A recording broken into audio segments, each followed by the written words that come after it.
ننګرهار روداتو ولسوالي چې مرکز جلال آباد ښار ته په 20 کیلومترۍ کې پرته ولسوالي ده، ولسونه یې د مخابراتي شبکو له کمزوري فعالیت شکایت کوي. د روداتو ولسوالي اوسیدونکي وایي د دې ولسوالۍ په مفتي کلا او چغري کلي کې مخابراتي شبکې سم کار نه کوي. زه خپل یو ښوونکی یم، خو دغه ځینې معلومات موږ انټرنیټ څخه راخلو، خو په دغه سیمه کې چې دا کوم چغري کومه سیمه ده یا مفتي کلا یا ضروري کلا، نو په دې کې دا انټرنیټ شبکه چې د انټرنیټ صحیح کار نه کوي.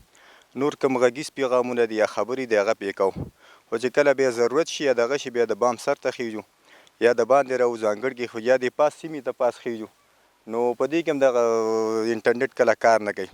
د روداتو ولسوالۍ یو شمېر اوسیدونکي بیا د مخابراتو او معلوماتي ټکنالوژۍ ریاست له مسؤلینو غواړي چې د ولسوالۍ کې د مخابراتي شبکو خدمات کوي د فعالیت ساحه پراخه او د انټرنیټي کڅوړو بیې راکمې کړي.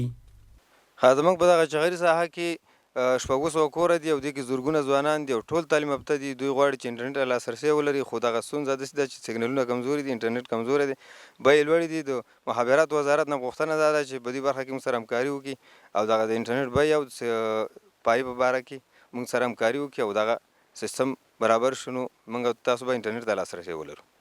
په ورته وخت کې د ننګرهار مخابراتو او معلوماتي ټکنالوژۍ ریاست مسؤلین وایي د تیر پرتله د انټرنیټ بیو کې د پام وړ کموالی راغلی او ولسونو ته د انټرنیټي خدماتو له قوي کېدا ډاډ ورکوي.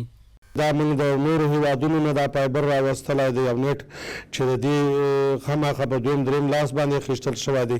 د دې سره یو څه نرخونه قیمته شوي دي. همدارنګه دلته موږ نفوس کم دی او شبکې ډېرې دي، نو دا ډېر لاملونه دي چې د دې لامل شوي دي چې زموږ اساسې نیټ قیمته دی. خو بیا هم د مخابراتو محترم وزارت او د اترا اداره په دې باندې لګیا دي چې خپلو خلکو ته په ښه کیفیت باندې خدمات هم ورسي او نیټ او مصارف هم راکم شي.